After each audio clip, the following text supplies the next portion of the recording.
All right, I am back. Everybody can see the slide that I have up with AVR, Yes, sir. AVL. Yes, sir, we can. All right, good. So we're continuing.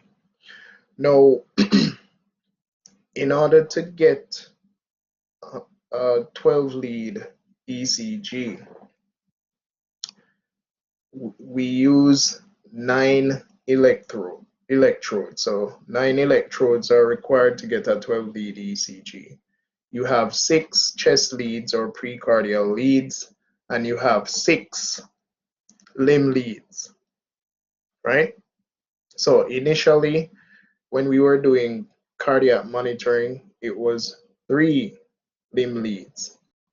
And the 3 limb leads, lead 1, lead 2, and lead 3, are said to be bipolar limb leads because the current travel from negative to positive, right? So it starts negative, ends positive. That's your limb leads. Lead 1, 2, 3, bipolar limb leads.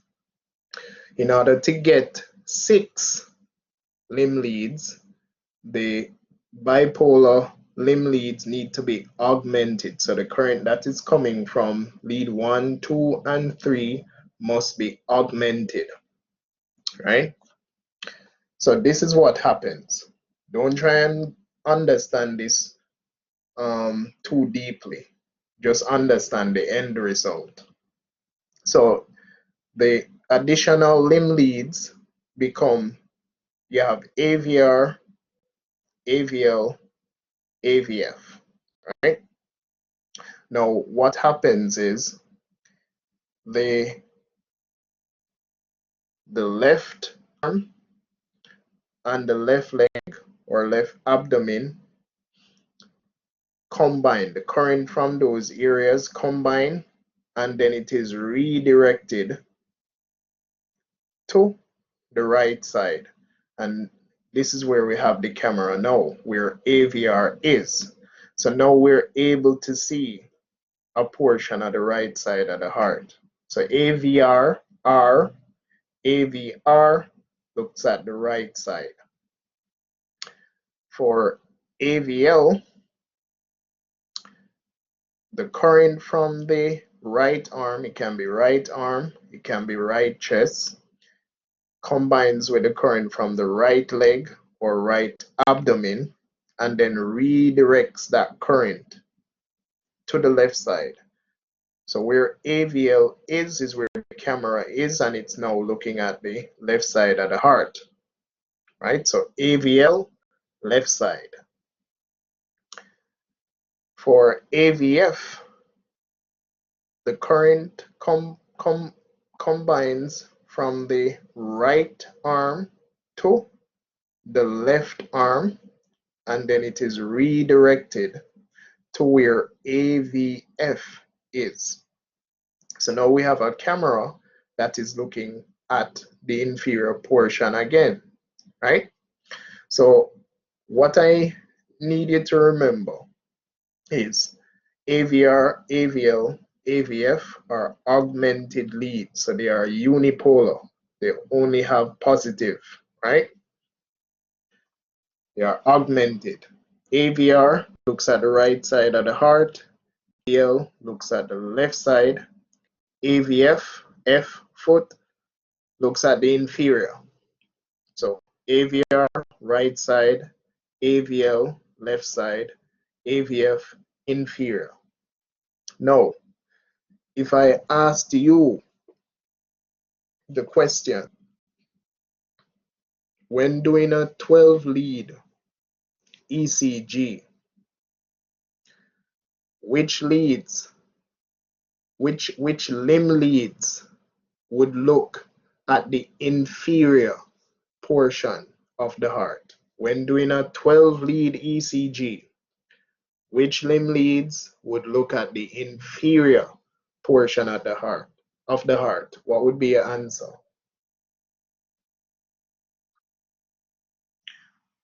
Let me jump over to this side. Yes, Mr. Jennings. Would it be the left arm and the right arm? Sorry?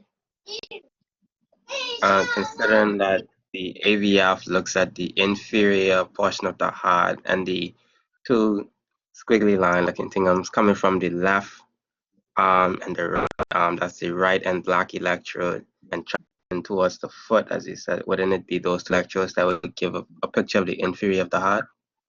I didn't ask you about any electrodes. I asked about You said, leads.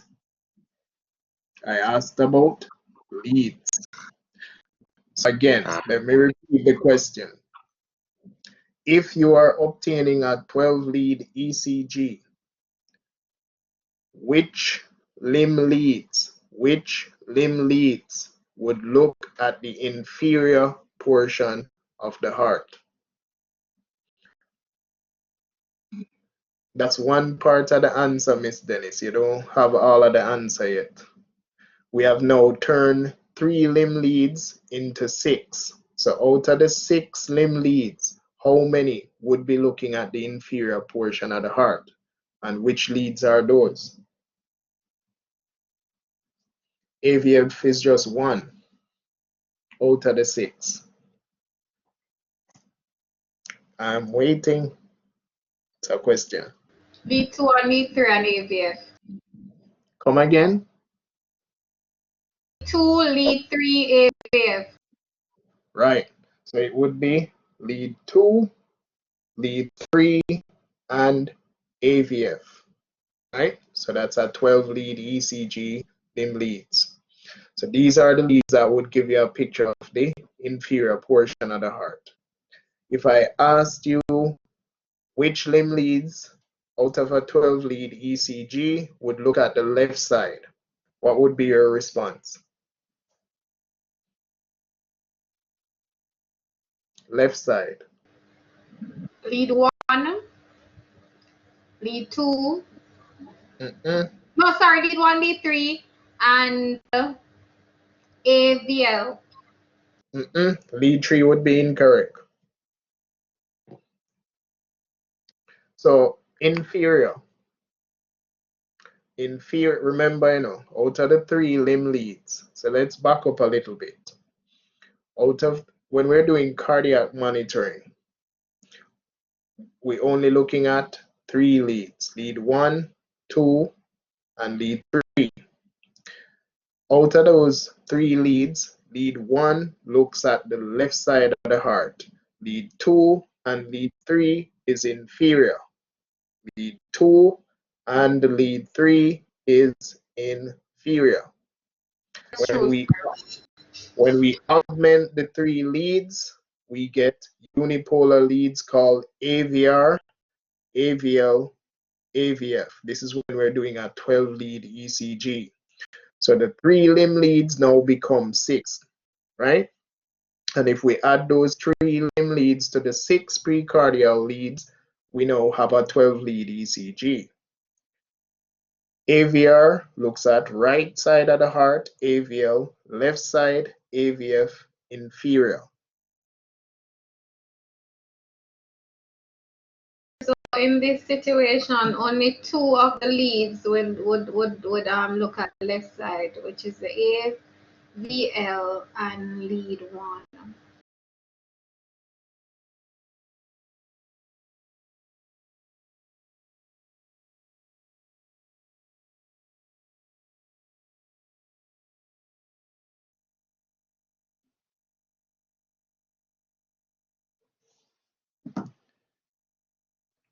I am back. Everybody hearing me? Lost my connection there for a bit. Yes, sir. Right. Yes, sir. So you would be correct, Miss Nesbitt. So the lead 1 and AVL would look at the left side. Which one looking at the right?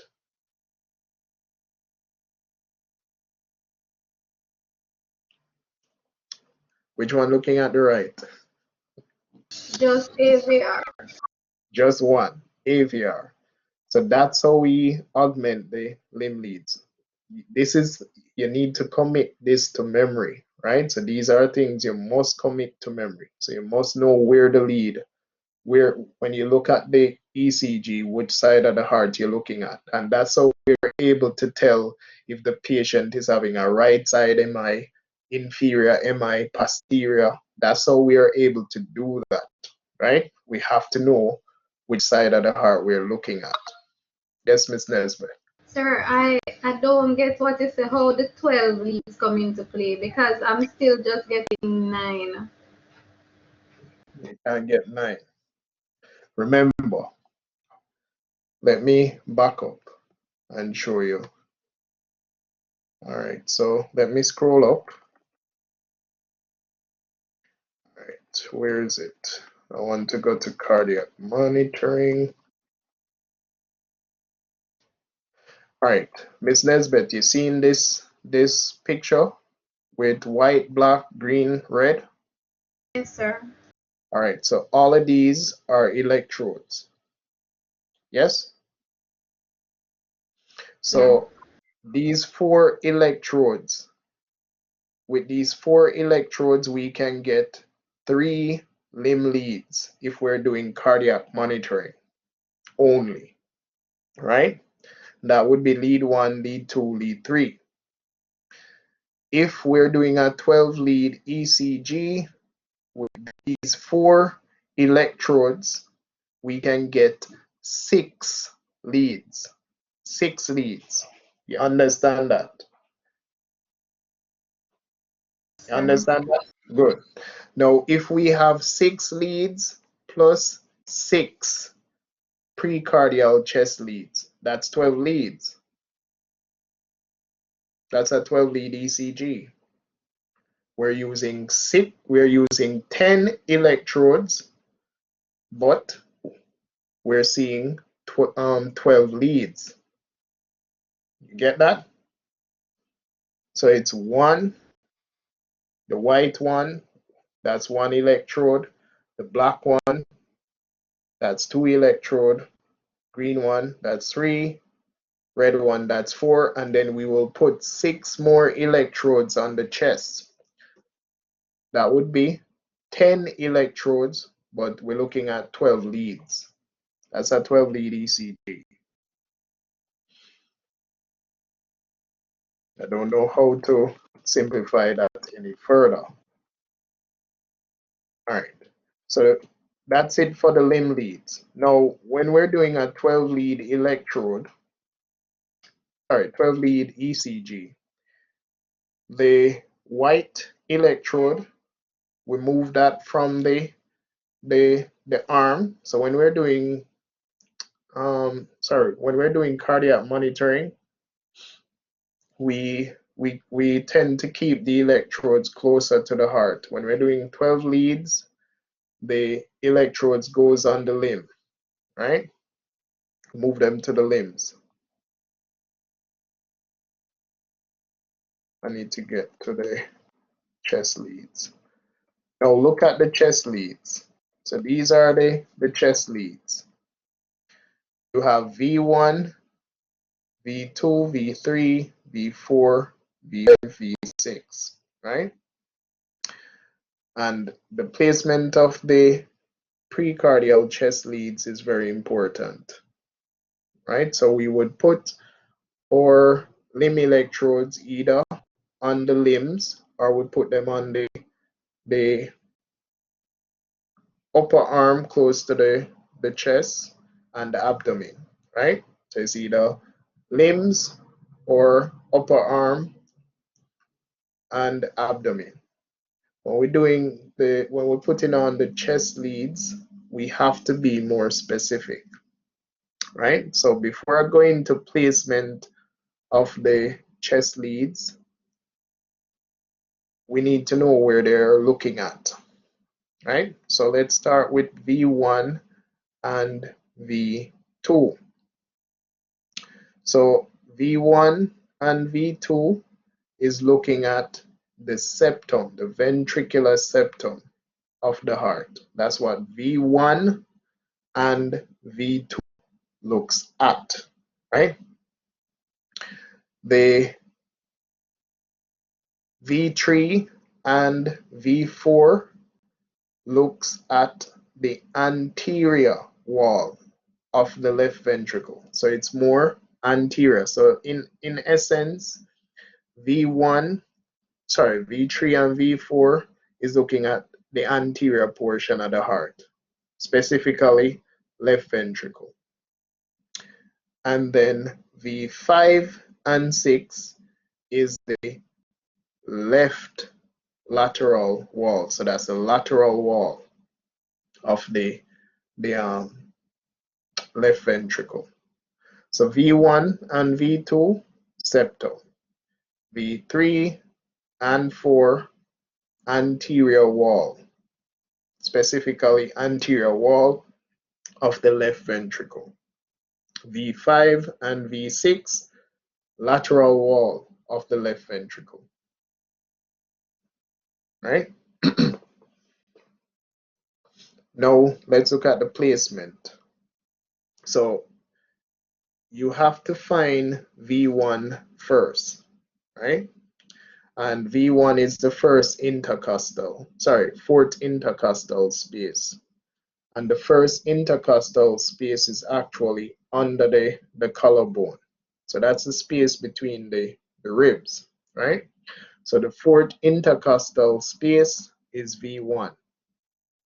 And that would be on the right side, right? V2 is fourth intercostal space on the left side, right? Now, after you find V1 and V2, next you would find the apex of the heart, which would be V4. That's fifth intercostal space. So it's V1, V2, V4, which is fifth intercostal space. Again, V1, fourth intercostal space, right side. V2, fourth intercostal space, left side.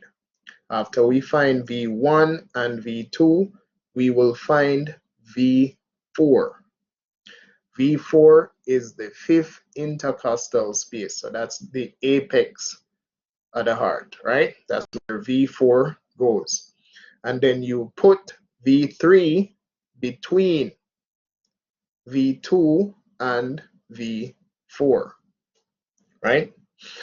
Then we will find V6, and V6 is mid-axillary, fifth intercostal space. That's V6.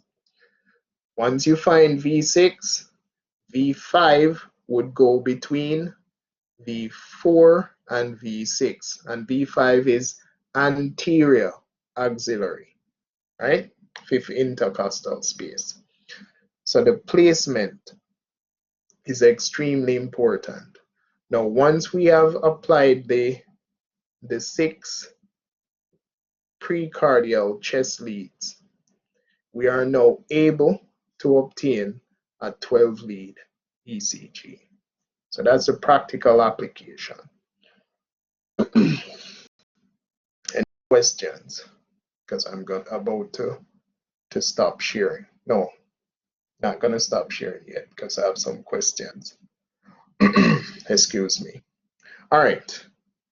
So I'll give you some questions now, and you need to be thinking, right? So ensure that you're processing the questions I'm asking. All right. So what's the purpose of cardiac monitoring? One person. One person. Matter of fact, I might just call a name randomly. Rowan, what is the purpose of cardiac monitoring? Or I should say, which patients do we need to put on a cardiac monitor? Sir, any patient that is experiencing any traumatic exposure to accident or MI. Okay. Any patient that is deemed critical or have a cardiac or severe respiratory issue. All Yes, right, sir. Mr. Jennings, when we're doing cardiac monitoring, how many electrodes do we need or use for cardiac monitoring, I should say? How many Use, electrodes? use 4 electrodes, sir. All right, good. Ms. Nesbet, out of the 4 electrodes that we're using for cardiac monitoring, how many leads can we look at? 3, sir. 3 leads.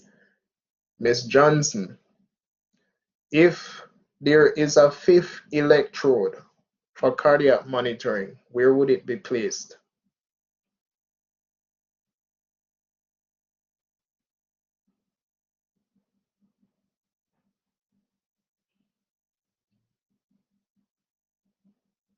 Ms. Johnson, where art thou? Here, sir, in the 4th intercostal muscles on the right. 5th intercostal space, Oh, right? okay. So if there's a 5th electrode for cardiac monitoring, it's 5th intercostal space, that would be apex. Miss Dennis, when we're doing cardiac monitoring, we have 3 leads. What are the 3 leads? Where do they look at?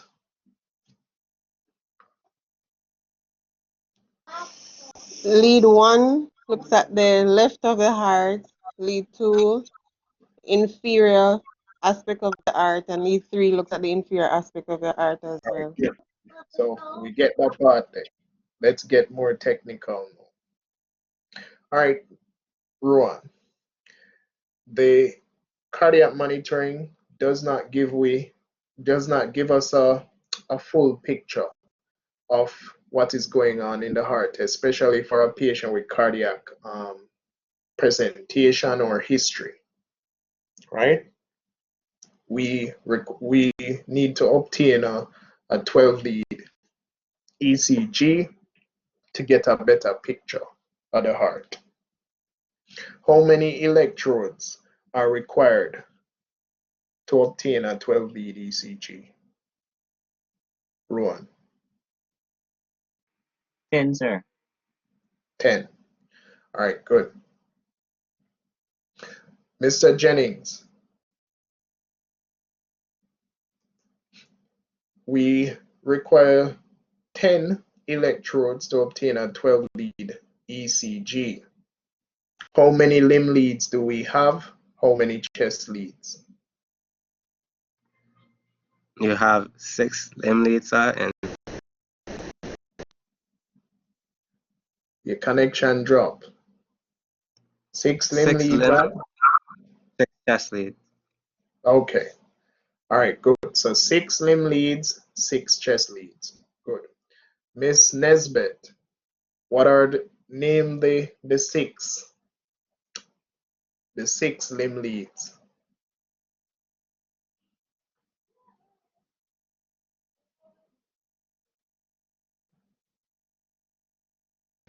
Lead 1, lead 2, lead 3, AVF, AVR, AVL. Good. All right. Miss John, name, ouch. Name the 6 chest leads. Or what are the 6 chest leads? You mean where they are positioned, sir, or is just No, activated, sir? just answer the question that I asked. What are the 6 chest leads? Didn't ask anything else. V1, V2, V3, V4, V5, and V6. Good. Always listen to the question and answer what is asked. All right, Miss Dennis, your question won't be easy, unfortunately. Think carefully before you answer the question. This is going to be a tough one. Out of the 12 lead ECG, we are talking about the entire 12 leads now. Which leads would look at the left side of the heart?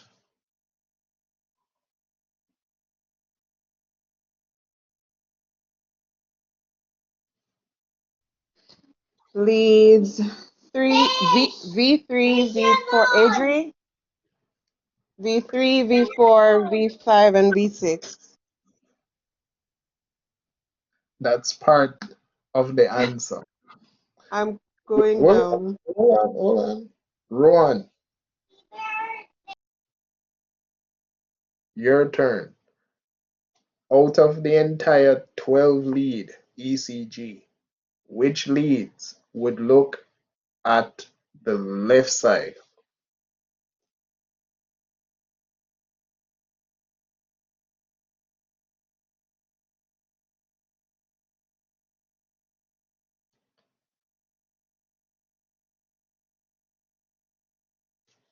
Sir, V3, no, V3, V4, V5, and 6. Miss Dennis just said that, and I said that's part of the answer. Oh, that's part of the answer. That's not the right answer. It's part of it. Oh, that's part of it. And So it's what's not the all of it is a part of the answer. Going down the line. Jennings, left side, lead ECG. Okay. It would be lead 1. It would be like going out a limb, and I can say lead 3 because that one is the inferior. I would say AVL, and then V3 through to V6. We're not there. No? Not, nope. Miss Nesbit. Not even close? I didn't say you're close or far, I say you're not quite there. Miss Nesbit. Go ahead. Just what Miss Dennis said, V3, V4, V5, V6, AVL, and L1 done. Okay. All right. So I said to you when I was going through that V3 and V4 is primarily anterior. Anybody remember when I said that? Yes, Sir. sir. Yes, sir. Yes. So that means that it looks more at the anterior portion of the heart than the left side of the heart.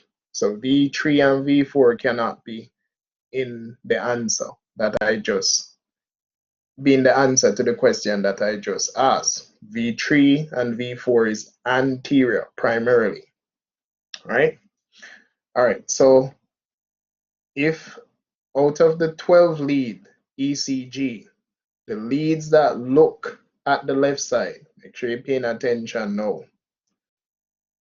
Lead 1, AVL, V5, V6. So that's lead 1, AVL, V5, V6. Once you're looking at those leads, you're looking at the left side of the heart. All right, next question. Which leads out of the 12 lead ECG would look at the inferior portion of the heart?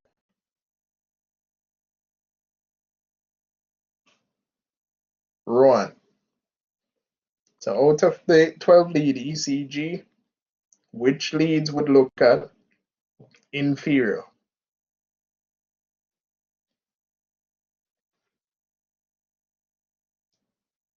AVF, sir. Only AVF? No, sir. AVF, lead 1 and lead 2. No, not lead 1. Lead 2 and lead 3, sir. Okay, so I hear lead 2, lead 3, AVF.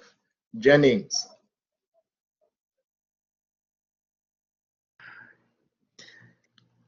I have to agree with Rohan, sir. It's All AVL. right, so you agree with Rowan, so that's lead 2, lead 3, and AVF. Miss Nesbit. Sir, I'm tempted to put in tempted to put in V3 and V4 since it's looking at the anterior wall of the left ventricle, which is Young very lady. inferior. I Young don't know, lady. man. Is anterior and inferior the same thing? No, not necessarily, sir, but based on the fact that the ventricles are located at the inferior portion of the heart, that's why I was saying that. But sir, who knows it? Not me. Miss Johnson, which leads look at inferior?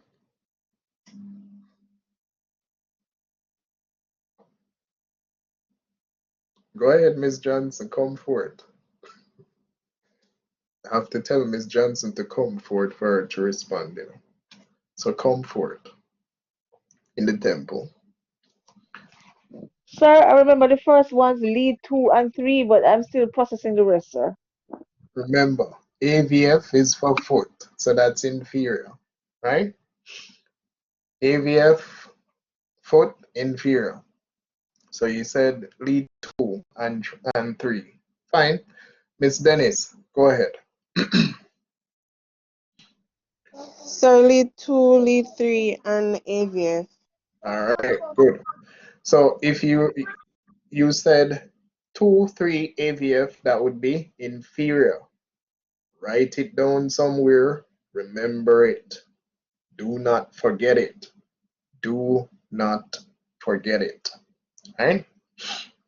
So left side, lead 1, AVL, B5, B6. Inferior, lead 2, 3, AVF. Right? Now, which leads would look at the septum of the heart? Out of a 12 lead ECG, which lead is looking at the septum? Rowan.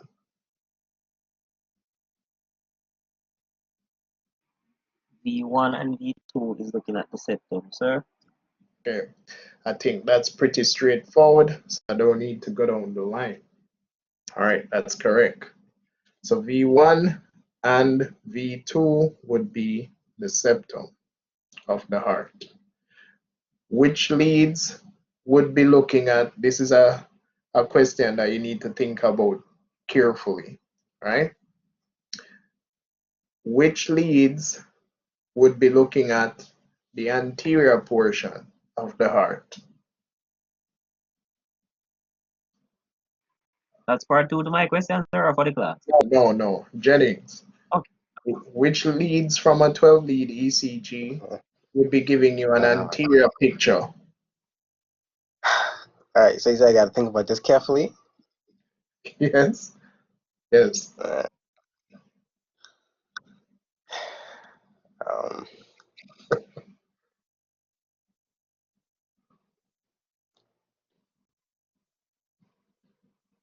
Which one is certain of? Which leads you certain of?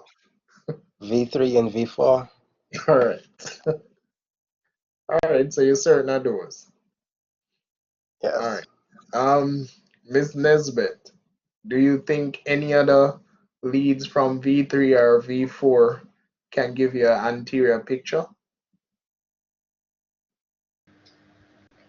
The obvious are those. You would have to know the other one. I don't know the trick question, the answer to the trick question. Sorry. Anybody have anything? Miss Johnson, Miss Dennis? Comfort in the temple, Miss Johnson. Anything? Apart from V3 and V4?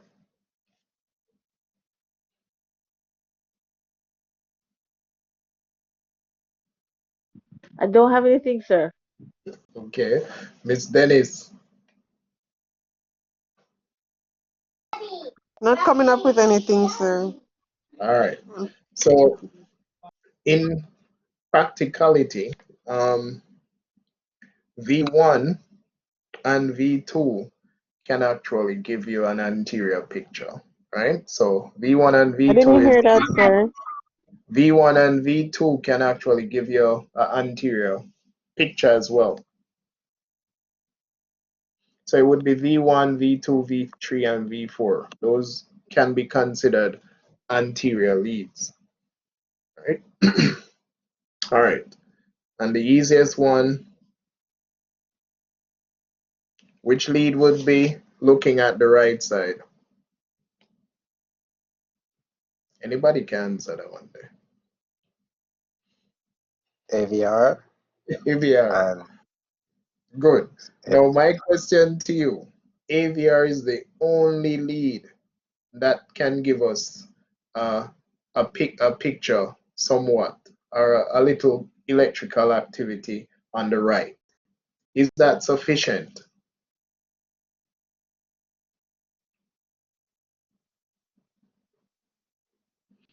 You guys think that would be sufficient, AVR? not necessarily, sir. What about V2, sir? For what, the right? Yes. V2 doesn't give you, well, should I say that? Yeah, but if we're doing a left side ECG, V2 won't give you a picture of the right side. That's my answer to that response. So do we think that AVR is sufficient to give us a picture of the right side? Yes or no? Yeah or nay? No. No. Everybody agree?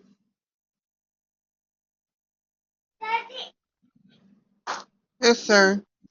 All right. Good. So from the practical application that we just went through, it is very obvious that we are not able to see a lot of activity on the right side. Now, some doctors will look for reciprocal changes. I'm not going to go into that, right? Because I'm not going to go that deep into the ECG. So you can look at certain leads on the left side and know that something is wrong on the right side, right? Doctors can do that. As a paramedic, I was taught to, if I suspect that a patient is having a right side MI, to do a right side ECG. So you can actually do what is called a right side ECG to get a picture of the right side of the heart, right? So you would just be moving the electrodes around. So to get a good picture of the right side, we can do a right side ECG. So if I'm going to do a right side ECG, where would V1 be placed?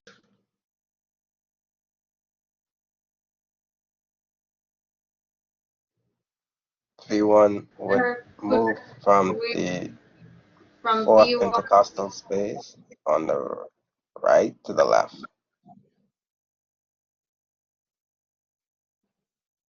Come on here. I hear Jenny. Miss Nesbitt, what were you saying? I was asking if we could just do a mirror image. What do you mean by mirror image? Be specific. Flip it. So V1 would occupy V2 space and everything else would be following. Right. All right. Whoa. But that's what it would look like. Everybody seen that? Yes, sir. Yes, sir. So that's what a right side ECG would look like. That's a placement. So you realize that V1 remains the same place, yes? Everybody see that? Yes, sir. All right. Realize that V2 also remains in the same spot. Everybody see that? So V1 and V2 does not move, right? You just move the other 4 electrodes. So when it prints out, it will not tell you that it is V3R. You have to write that. You have to write on the ECG that you did a right side ECG. Somebody have their hands up? I don't know who that is. Yes, Miss Yes, Nesbitt. sir. I mean, sir, but for the fact that the heart is positioned to the left more than to the right, those placements are going to give an inaccurate indication of exactly how the right side is, sir? I'm just asking really. Yes, and your heart is not flat in your chest. It's on a axis. So your heart doesn't rest flat in your chest. It's on a triple axis. I can't remember the fancy word that they use. So it's not completely flat. So yes, you can get a picture of the right side and see exactly what's going on, right? Now, outside of 12 lead ECGs, you have 14 lead ECG, you have 18 lead ECG. We're not going to go into all of that. So I can move the electrodes around to get a picture of the posterior portion of the heart. And all we're doing is moving the electrodes around and press acquire on the ECG. But if you suspect that a patient is having right side MI, usually when they're having, well, I don't want to say usually, but they will present with hypotension. So when there's a problem with venous return, they tend to have hypertension with the MI. Those patients that you want to look at the right side of the heart for. Okay, you can't give them nitroglycerin if it's a right side MI, right? You have to bring that pressure up. All right, so I think I can stop sharing. Is there anything else I need to go through before? Yes, one more thing. So that's ECG, basement, and leads. Remember that information. So the information I've given you so far is very important. The fundamentals. All I'm teaching you is the fundamentals. It takes years to fully grasp ECGs. It's like maths. So you learn the basics and then you practice. That's how ECG work. You got to learn the basics and then you practice. All right, so let's talk a bit about the graph paper, right? So let me see if I can find the graph. All right, so everybody seen the graph? So, Yes, sir. good. So the next important information I want you to retain, and I think after this I'm going to give your brain a rest and then we can probably finish off with a scenario. You should be seeing a big box and small boxes within that big box, right? So a small box is 0.04 seconds, right? And 5 of those small boxes within the large box represents 0.2 seconds. Don't need to remember all of that info. What is important is if the large box represents 0.2 seconds, right? If the large box represents 0.2 seconds, it means that 5 of the large boxes will give you 1 second. That is what you need to remember. 5 of the large boxes would give 1 second. Now, question to you. If 5 of the large boxes on the ECG graph represents 1 second, how many would be 3 seconds? That's a question. It'll be 15, sir. 15. Good. Commit that to memory, right? So commit that to memory. 15 of the large boxes on the ECG graph paper would give you 3 seconds, right? Now, if 15 gives you 3 seconds, how many would give you 6 seconds? 30. 30. Good. 30. Commit that to memory. Commit that muscle memory. All right, very important information. And we will now finish off with the waveform, what the waveform represents. So let's go to the waveform. Where is it? Electrophysiology. Okay, I think I'm going too far back. So let's go down and see if I can find a waveform. If I don't find it, we'll pick up in the next class. No worries.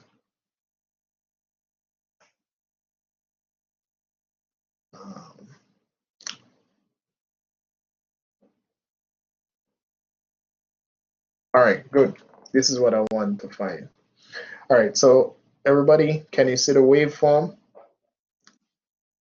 Yes, sir. Everybody Yes, sir. seeing Yes, sir.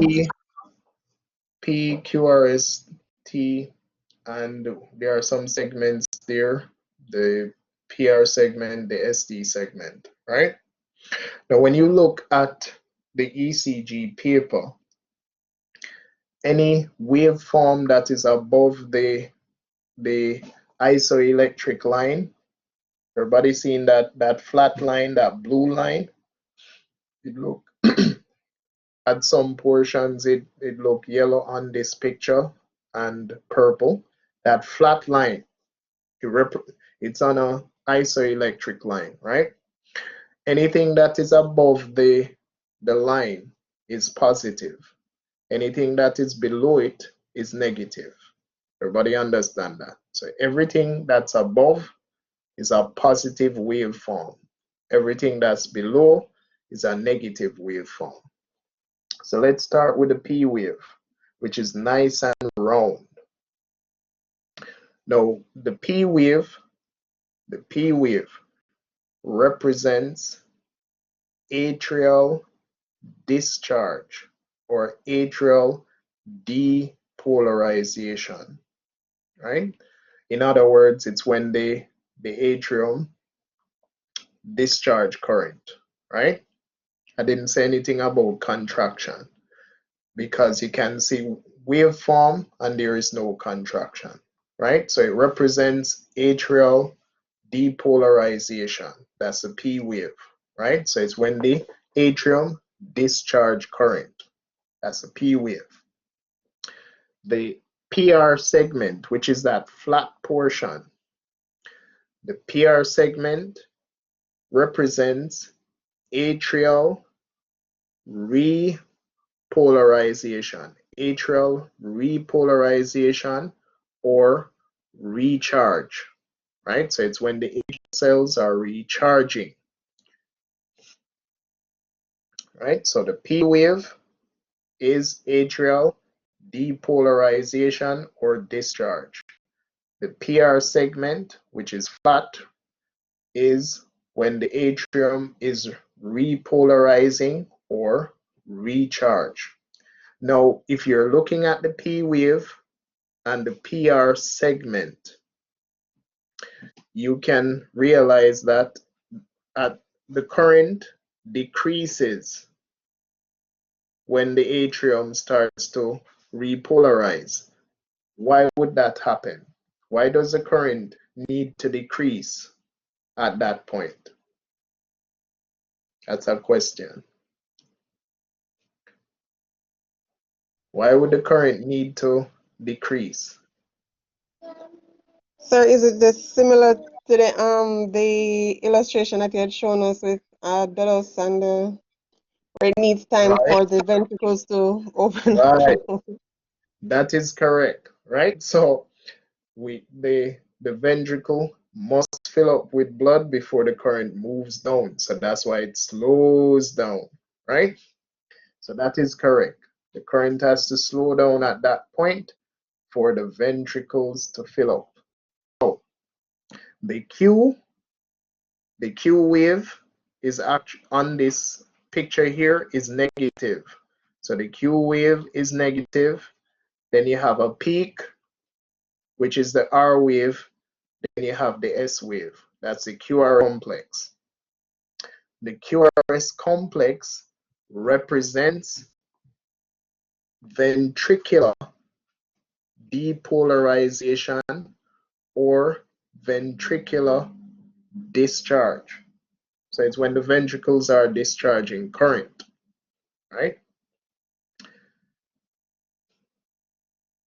Now, after the ventricles discharge current, there is a phase where the current decreases again.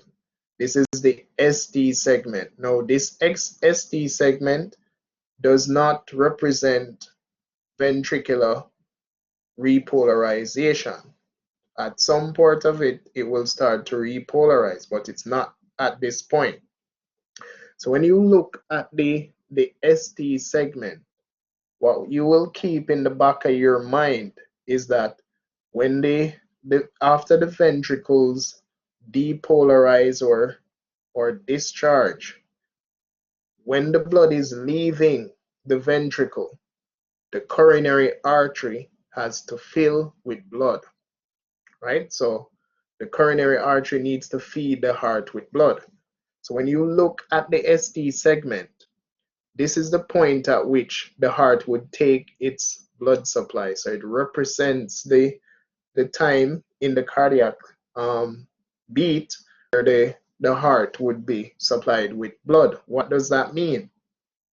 It means that if you look at the ST segment and it looks elevated or it looks depressed, it means that there's a possibility that that patient might be having an MI. So that's what they call a ST elevation MI, right? So if it's elevated, it's associated with a myocardial infarction.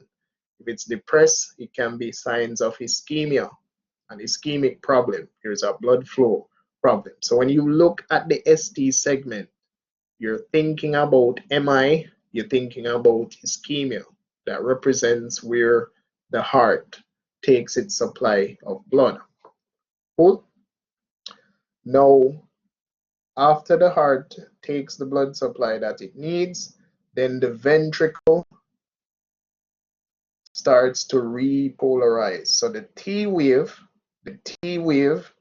represents ventricular repolarization or ventricular recharge. And that's the waveforms, right? So let's review. P wave represents atrial depolarization or discharge. PR segment is when the atriums starts to recharge or repolarize. So PR segment represents atrial repolarization or recharge. The Qrs complex represents ventricular depolarization or discharge. The ST segment represents when the coronary arteries fill with blood and supply the heart muscle. The T wave represents ventricular repolarization or recharge. Right? So that's a waveform. No. Should I give you the pearls now? No, I'm not going to give you the pearls now. We'll leave it at that for now. That's a lot to take in.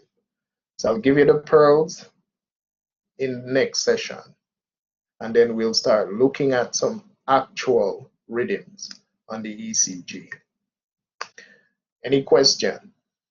Because that's a lot. Sir? Yes. As it okay, so as it relates to this, which you just explained just now, I know you did an explanation for us to understand basically what everything you're seeing right here. But could you give an actual example, like something that you would have had to dealt with in the field where this is concerned? We're not at that stage yet.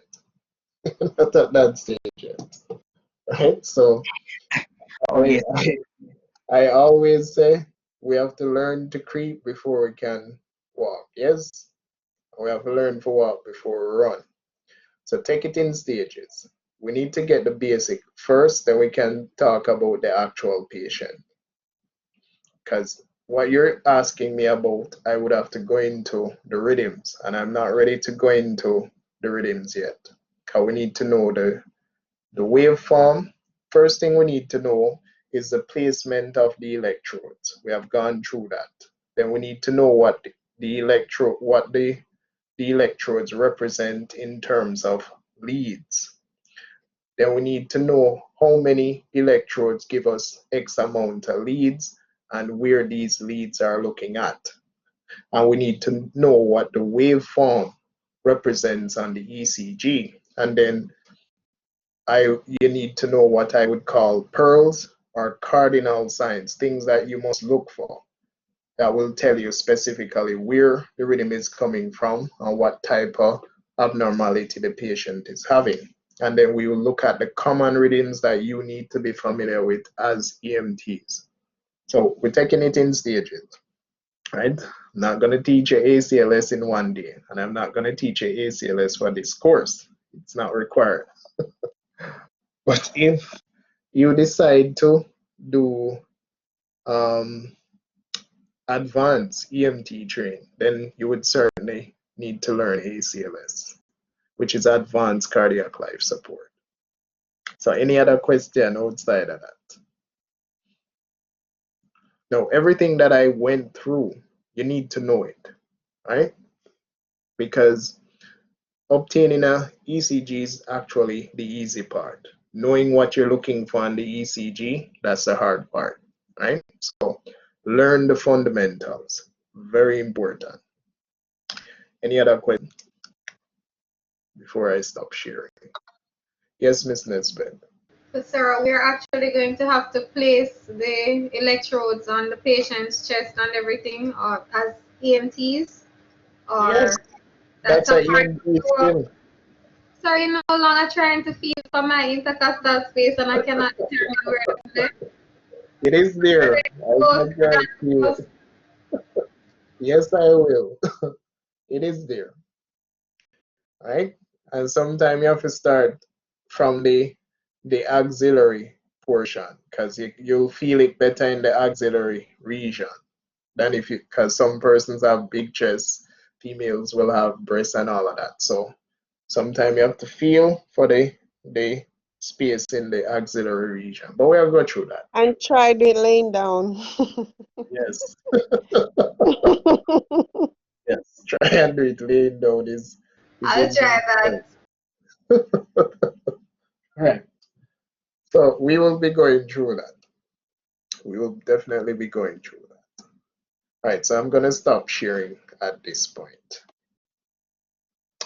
All right, so let's see if we can finish off with a scenario. All right.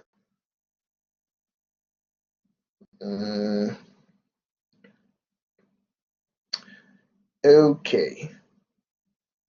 Let's see. Scenario. So the scenario I'm going to give you now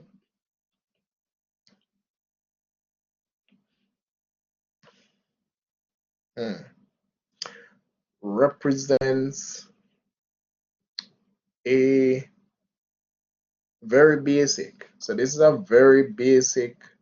Should I do this one? Yes, let's start simple. Let's start simple. Represents a very basic medical assessment. So this is a medical patient, right? So listen to the information. You are called to the home of a patient, right, that fainted and then regained consciousness. So the patient passed out and then regained consciousness. That's the information. Passed out, regained consciousness. Let me write down some information while you think about that.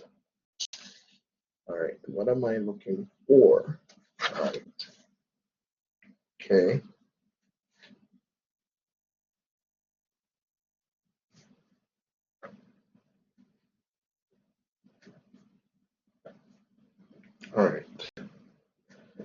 And the only thing,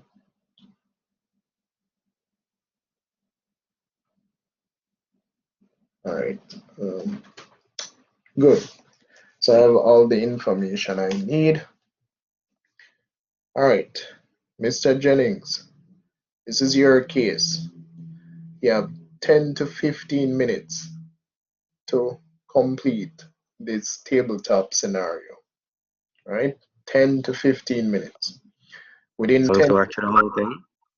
yep, All right. hold on.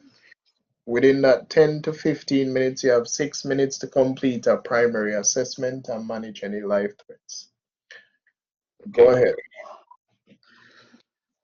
Okay. So I'm called to the scene for a patient that fainted, regained consciousness. I'm guessing that's my information from dispatch. Based on the information, I'm presuming a nature of illness of syncope. So I'm arriving on the scene. Is my scene safe? Yes, it is. Scene is safe. Okay, good. Nature of illness, I'm going with syncope. I'm establishing safety precautions with gloves at minimum. Mm-hmm. Sorry, I type in at the same time so I could hold everything. No How many patients do I have? One patient. Patients is one. Uh, at this point, I'm not considering any additional resources. I want to have a further understanding of what's going on with the patient. All right. So,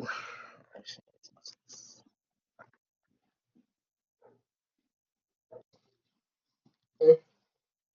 all right. So now, after my scene is safe, I'm now approaching the patient. I want to form a general impression. So, forming my general impression, I'm looking at an age range for the patient. What's my patient age range? All right. So you find patient looks like a middle-aged adult. Middle age adult. Yeah. Male or female? Male. Any race? Black. Black. Any signs of obvious distress? No. You're not seeing any obvious signs of distress. No signs. But as you get closer to the patient, you note that he's kind of breathing a bit fast. Breathing a bit fast. Okay. So I have a middle-aged adult who's a male. He's black. No signs of obvious distress. Breathing a bit fast. What position is my patient in? He's in his couch.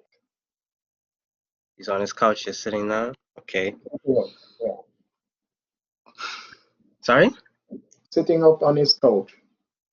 Okay, sitting up on his couch. Is my patient looking at me? Yes, patient is looking at you. Okay, so based on my patient looking at me, I'm going to assume my patient is alert, awake and alert. So that's awake and alert. So from this point, I'm going to talk to my patient. Hi, sir. How are you doing? My name is EMT Jennings. I'm with the ambulance service. Can you tell me your name? Patient tells you that his name is John Doe and said to you, I'm not doing so good, I feel kind of lightheaded. You sound kind of low, sir. Patient said to you his name is John Doe and he says to you, I'm not feeling so good. I'm feeling a bit lightheaded.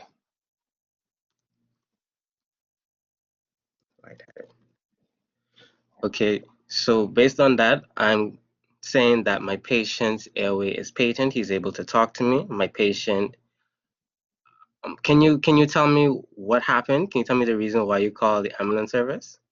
I was reading a book in the coach, and at some point I think I blocked out. Right, I felt lightheaded, and I think I blocked out for a couple minutes, and I woke up back, but I'm still feeling lightheaded.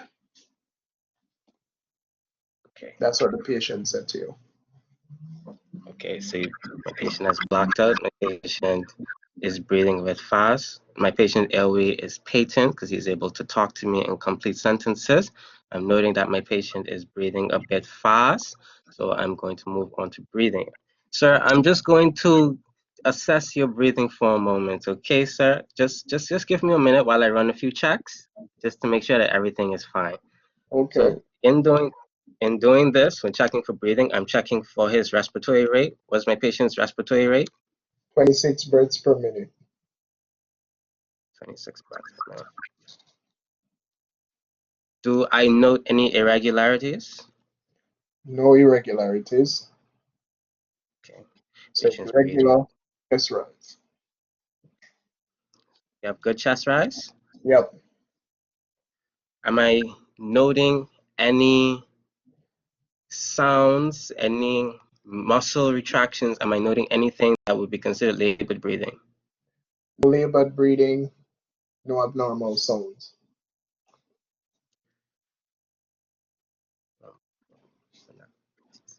Okay, so I'm taking note that my patient is a bit tachypneic. I noticed that my patient has good quality of breathing, has a good regularity. So I'm moving on to,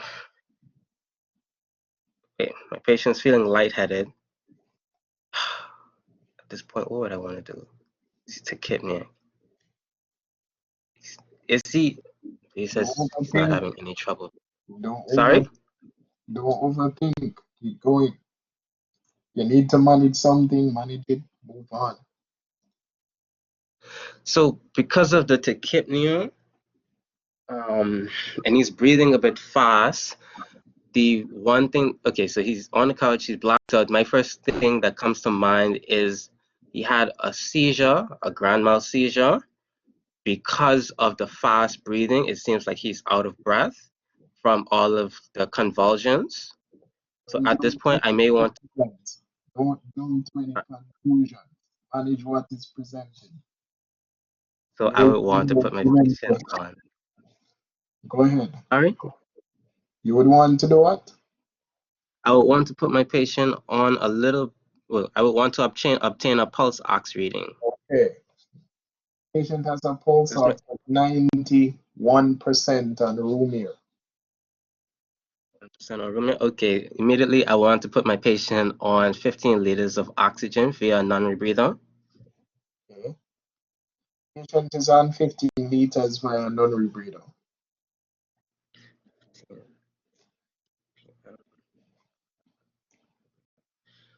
Okay. After doing that, I would want to assess my patient's circulation. So while I'm doing circulation, I'm checking for his pulse. What is my patient's pulse rate? Patient has a pulse rate of 90 beats per minute. Any irregularities? It is irregular. Irregular. Mm-hmm. Does my patient have good quality pulse? Is it strong? Is it weak and thready? How does it feel? It's weak. Patient pulse is weak. Yeah. 90 I want to check. regular. So 90 beats per minute, irregular and weak, correct? Yes, irregular and weak. I want to assess my patient's skin condition. While I'm checking his skin condition, I'm checking, is my patient's skin, what am I looking? The color of the skin. Is it pale? Is it cyanotic? Is it flushed? Pale. Patient's skin color is pale. Mm-hmm. I want to check his temperature. How does his temperature feel? Cool, clammy. Cool and clammy. I want to check my patient's moisture level. Is it moist? Well, I already said clammy, so that would. Right. No signs of dehydration. Sorry? No signs of dehydration. Okay. Signs of dehydration. Okay, so based on the presentation, based on the pulse ox reading, I'm going to assume that my patient had some sort of shock incident. So I would want to try and ascertain a history at this point, but I would want to consider thermal management. So I would want to put a blanket over my patient, considering that he's feeling a bit cool. So I'm putting a blanket over him for thermal management. Okay, so no signs of dehydration. He's cool and he's clammy. He had a syncope episode. He's breathing tachypneic. He has a low pulse rate. Okay. Okay. So I'm looking at probably psychogenic shock. All right. I would want to. Sorry. Do not overthink. I was going. I'm sorry, so I can't help it. I really can't help it. I really try. So what you need to do? Time is going. Sorry. What you need to do? What do we need to do now? So at this Come point, on. I'm determining the priority of my patient, and my patient is a priority patient based on the information that I received from my primary assessment. So Right. I would want to start the process of transporting this patient. I would want to place him in the back of the ambulance. I would want to lay him in a supine position. And while in the back, I would want to try and ascertain a little bit of history. So Go ahead. So let's start off. We know that my patient had a syncope episode and he's feeling lightheaded. Are there anything else you can tell me that you're feeling? I feel like something not quite right with my heart. You feel like I something feel is not something not quite right. Can't really explain it, but something not right. That's what I'm saying to you. okay. Something is not quite right with your heart. Is Yeah. my patient on? Does my patient have any allergies? Is my patient on any medications? No allergies, no medication. No allergies, no medications. Does my patient have a history of this happening before? No. When was like my patient's last oral intake? Has not had anything since 12 p.m. What time is it now? 6:23 p.m. Oh, okay, well, using real time. Okay, so that's about 6.5 hours since his last intake. I would not be assuming any sugar incidents right now. My patient is saying that something is not quite right with his heart. So at this point, I'm. What are you doing at this point? Time is going. I have my patient on oxygen. What do I want to do? Okay, can I listen? Can I listen to his breath sounds? Okay. I want to do an auscultation. Lung sounds are clear. Bilaterally? Yep. Lung sounds are. I wanted to check his lower extremities for any signs of swelling. I want to perform a physical exam. So I want to, no, let's start from the top. No swelling in the lower extremities. No swelling in the lower extremities. Mhm. Am I noticing any discoloration in the mucous membranes of the lips and the eyes? He is pale. I said that already. It's pale. Pale.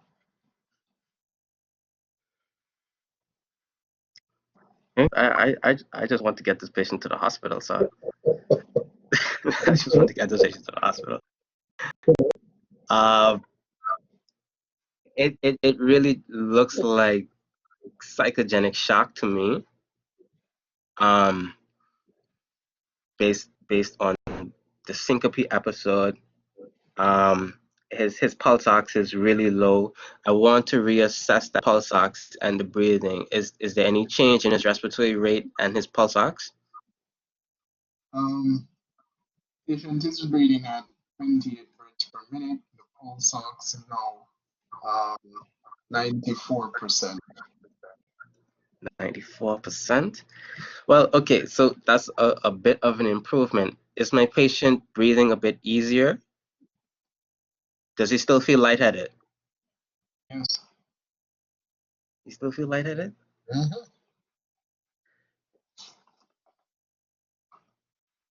Is my patient experiencing any pain? No pain. No pain? God.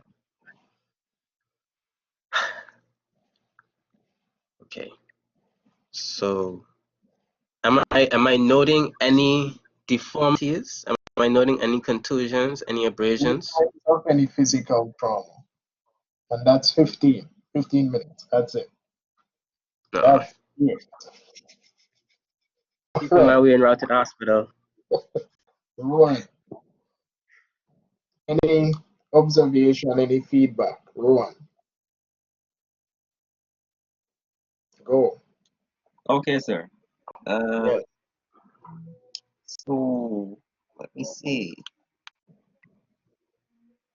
So I should go through the entire thing, sir, or just Anything that you think is important that was missing? Is there anything that you would have done differently? I don't want you to go through the entire thing. okay. Is there anything you think that should have been done that is important? Is there anything you would have done differently? That's basically what I'm asking. Okay. All right. Only one thing that I have taken note of while he was checking the patient breathing. Normally you don't tell the patient that you're gonna check their breathing because oftentimes they might change, you know, their Yeah, but breathing. he did correct that. So initially he said to the patient he's going to check the breathing, then he said, I'm gonna be doing some checks on you. So he did correct that. Okay, yes.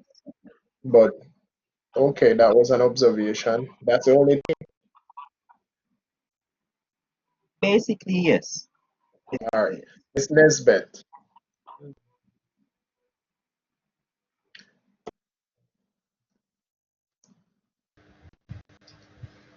Yes, sir. Mm-hmm. All right. For the primary assessment, sir, when he was doing the primary assessment, Mm-hmm. since the oxygen level, you said 15 liters of oxygen. You could use a nasal cannula and start off on low flow instead of I 15 agree. liters I agree. So of he could have oxygen. started on the low end for that patient. Based on the patient presentation, that would be fine. And if down the line you want to go up, you go. Right? Yeah. You want me Anything to, else? sir? Since it's syncope, sir, I I am just telling you what I would do. I would want to, because the patient is just the patient was laying down, him never fall down, never fall off of the couch or anything, right, sir? No. But that would be an important question to ask, wouldn't it? Yeah, that's why I'm gonna ask you. Did he fall Okay. off the couch? I'm not gonna answer that no. Just Okay, tell me if you would ask that question. Would you be trying to find out if he fell? I would, because if that is the situation, then I would want to protect his spine. So I would let my partner, since my partner is there. Meanwhile, I'm doing the other checks. He will actually be immobilizing the spine. So I would actually have this patient in a supine position while I'm carrying out the primary assessment. That's I what get I get I, it. I would also try to do the reaction to the pupil to the light, since there is possibly neurologic involvement. Um, In your assessment would you do that? what is that, sir? Where in your assessment would you check the pupils? Hmm. I will check it in my secondary assessment. Okay. All right, cool. Yeah, That's I can't enough. tell them. Yeah, that's enough. Yes. He did ask the patient to explain what happened, and the patient did say he was in the chair reading and he blocked out at some point. At no point the patient said he fell and hit anywhere. There was no signs of any trauma to the patient, right? So this is not a trauma patient. It's definitely a medical issue. Miss Dennis. Oh, sorry, Miss Johnson. Comfort in the temple. Comfort. Yes, sir.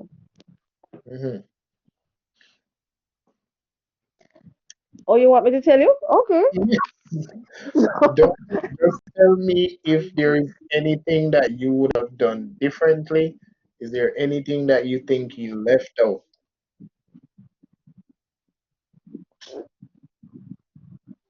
Um, I mean, some of them were covered, but I was just wondering if when he asked about his last oral intake and about 6 hours had passed, if he Hmm. could have taken his blood sugar, his glucose, to see if that was.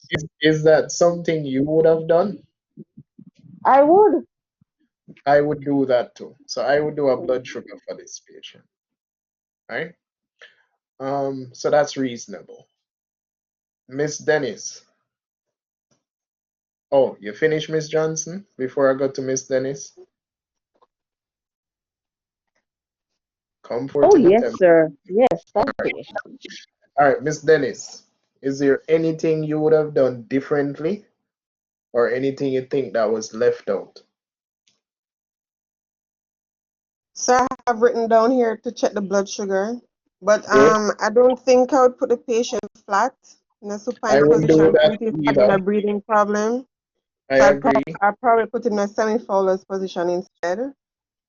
Reasonable. Um, and the blood sugar. Those two things I had. All right, so I agree. I would not put this patient flat, right? Based on his presentation at this time, I don't need to put him flat, right? And he's having trouble breathing or presents as if he's having some issues with his breathing. So putting the patient flat, yeah. Blood sugar, I agree. Now, my observation. So you did a good job with your, I can see that you have a sequence in your head, Mr. Jennings. So you're clearly following a sequence and it's sequential. So I like that. That's good. You got a call that a patient fainted and recovered. When you get on that scene, you need to ascertain the patient's orientation. So your questions need to be more specific to the orientation. You ask the patient his name and what happened to him. But I would go deeper with that. What is your name? Okay, can you tell me exactly where you are now? What time of day it is? Okay, okay. What exactly happened to you? So I'm gonna go a little more specific with the question. I want to ensure that he's oriented to person, place, time, and event based on the type of call, right? To see that he's fully there. Because if he's showing signs of disorientation, then the high flow oxygen would be required for that patient because he's showing signs of hypoxia. Right? So a more detailed orientation would be beneficial to this patient. So that's one. There is a very important question that you left out of your sample, right? And that's why it's important to have a sequential approach. You didn't ask this patient if he has any medical problems. You didn't ask about his medical history, right? The patient has a cardiac history. So the patient has a history of cardiac issues. He's not an animal, but he was diagnosed with a abnormal heart rhythm. All right. So that's an important question that was omitted. When you decided to load and go with your patient, you decided to obtain your sample history. Sample history and a full set of vital signs go together, right? So you're gonna get your sample history and you're gonna get your vitals. You want pupil reaction. You're doing over the respiration. You're doing over the pulse. You're doing over the skin condition. You're doing a blood pressure. You're doing GMR, pulse ox, end-tidal CO2 if that is available, right? You're gonna do a full set of vitals for this patient because you're not sure what's going on, right? So you need to look at that pupil reaction. You need to look at the pulse ox. You need to look at the blood sugar. What was the other thing I wrote on? There was something else. Yeah, I think that would be it, you know. Right. Yeah, go ahead, Mr. Jennings. I think I took up so much time like trying to recall the information as you Right. gave it. A lot of time was taken away because you were trying to recall. And when you guys are doing these tabletop scenarios, you're not working alone, right? So you have your team member with you. You're not working alone. And in some cases, based on the type of scenario, you will have up to 2 additional rescuers. So just remember that you're not working alone, right? So while you're doing sample, your partner can be doing a full set of vitals, but be detailed with your vital signs, right? So look at everything. Don't leave any stone unturned. You never know, right? Never know. So you just learn about cardiac monitoring. Wouldn't you want this guy on a cardiac monitor? Yes, sir. Considering that he has a cardiac history. Wouldn't you want a 12-lead ECG? You would. Ah, Rowan, you see how we Yeah, come to that point now? Yes, sir. Right here. All right. So that is how we come to that point. Now, if you don't know the basics, so if you don't know ABCs, that ECG and cardiac monitoring won't matter. So again, we have to first learn to creep, then we'll walk, then we'll run. So start thinking about everything that you have learned up to this point and how you will apply that to your scenarios, right? So not a bad job, Mr. Jennings. I would go easy on the oxygen, right? Especially if you suspect a cardiac issue. It's better to go on the low end than the high end if you're gonna oxygenate a cardiac patient, right? Unless they are showing signs of hypoxia, but not a bad job. Not a bad job at all, right? Minimal room for improvement. Any questions before we wrap up things today? Yes, Mr. Jennings. Okay, so right? You see how you were saying not to overthink it. Like how because my thing is this, right? When you get the information, it's like you automatically try and associate it with something. Like what's the least or the most minimal thing that could have occurred that could this, and then you go up as you find out more information. Like I keep hearing you say don't overthink it, don't overthink it, don't overthink it. But like So when you get a I call, don't know. when you get a call from dispatch, the information dispatch has given you, you may find the opposite on the scene, right? So I always tell my students and my young EMS responders, do not develop tunnel vision, right? Don't get too caught up in trying to figure out what is wrong when you have not solved the primary assessment puzzle. You will get to that point, right? That point will come. but you need to ensure that your patient have a airway, them a breathe, and the heart has circulate blood, and that is not compromised. That is your priority first, right? Now, when you start to develop tunnel vision, you start to look at one pathway of treatment, right? Because your focus was on psychogenic, and I think at one point you were thinking cardiac. This patient could have a low blood sugar, right? This patient could have a brain bleed. You didn't check the pupils, so you wouldn't know. You get what I'm saying? So you don't, when you start to develop tunnel vision, you tend to start focus on one set of findings, and you end up missing the big problem. Then you reach a point where your patient no longer talking to you, right? So be thorough, right? Be thorough in your approach. Be thorough in your approach, and eventually you will find out what is wrong with the patient. But keep in mind, is not every patient you will have in the field and you are able to figure out exactly what is going on with the patient. And when I encounter that in the field, I focus on my ABCs, vital signs, and sample and physical exam. That's what I focus on. Yes, Miss Johnson.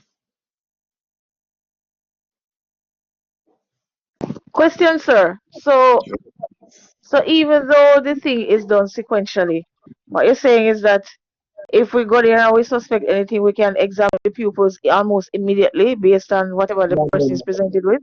no. Your pupil assessment comes in your secondary sequence, right? What I'm saying is, if you're thorough, you will pick up what is wrong, right? So, in other words, if Mr. Jennings had opted to do a full set of vitals, he would know if this patient has something wrong with his brain, he would know if something is wrong with the blood sugar, he would know if something is wrong with the cardiac and respiratory system, just by doing a thorough set of vital signs, right? And asking a full history, right? So if the history was more detailed, you would have gotten some hints. So that's what I'm saying. I don't want you to, there are certain things that you will know for sure that that is the problem because it's very obvious. When it comes to medical patient, not every patient will present the same way. So you have typical and atypical presentation, right? So you're not going to get the typical signs and symptoms. You can't be on the scene trying to figure out, is this patient having psychogenic shock? If something wrong with his rest, no. Manage your ABCs, do a thorough set of vital signs, get your history, move with the patient, right? You might not be able to figure it out in the field. That's what I'm saying. Yes, Rowan. Sir, but isn't that the tendency, sir, that when you get a call and you respond um to to the situation, like you're there, isn't it the tendency to try to find out what is wrong with the patient? That's not my tendency. But yeah, My that happens tendency in several cases though. Hold on. My tendency is to find out what the patient chief complaint is and manage the ABCs, obtain a history if the patient is speaking to me, and based on that history, decide on a pathway for treatment, whether it's based on the system involved. You cannot develop tunnel vision in the field. That's a bad habit. Yes, Ms. Nesbitt. Or probably what we can always bear at the back of our mind is that diagnosis really doesn't belong to us. It's really Right. It's a doctor's job to diagnose. and it's You are correct. impossible for us to diagnose because there are additional resources that are going to be necessary for diagnosis that we don't have in the field. Right. That is correct. It's not our job to diagnose, but you can know. They are based on a thorough assessment, proper history taking, vital signs that you obtain, you can know specifically that this is a cardiac issue, this is a respiratory, this is a neurologic. That is possible. But don't get to the point where you're there trying to figure out, is this really what? No, when there are other things that you need to do. Manage your ABCs, get your history, vitals, move with your patient.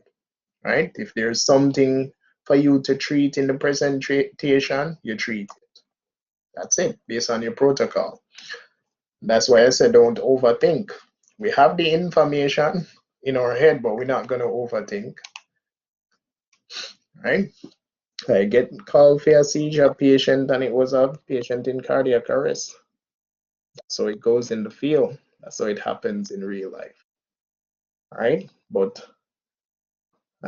it seems we have learned a lot. We're getting there. We are getting there. Slowly but surely, we are getting there. So, to be continued. Things are getting interesting. So this is where the course will become very interesting. Right? To be continued in the next session. So we'll finish up, well, yeah, we'll finish up ECG next session. And we'll be looking at obstetric emergencies. So that's going to be, we're going the first chapter in special population. All right. I will be looking at I started to look at some of the patient assessment assignment. I think I've looked at 2 so far, Miss Johnson and Miss Dennis, but the approach that Miss Dennis is using is the approach that I think I would want everybody to have. So I like the way that Miss Dennis is writing up her assessment. I think you should all contact her and get an idea of how she's approaching it. But that's the format.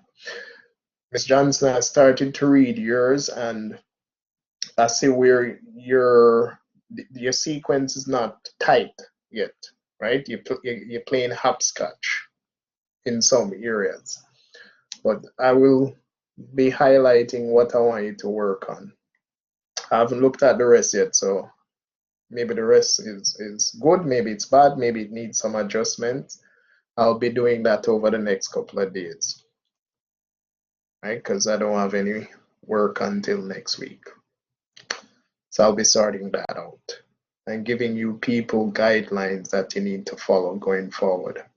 So before you guys go into the classroom, you will have to pass a tabletop scenario for long case trauma medical.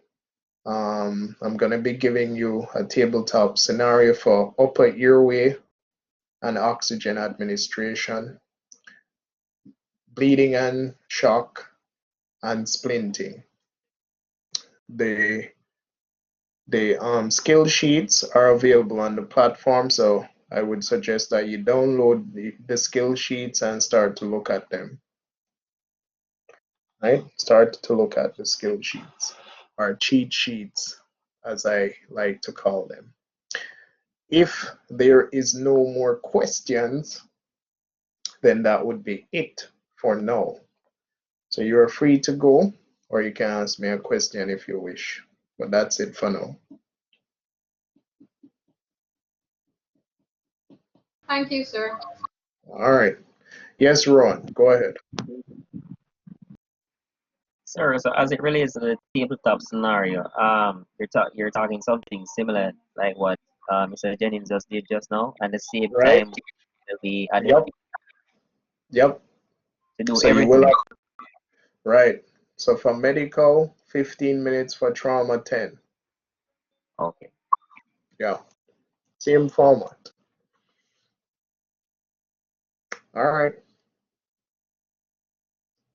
Go Thank you. for it. Yes. You are free to leave. Go ahead before you start to ask any more questions. Thanks, sir. Thank you, sir. All right. Cool.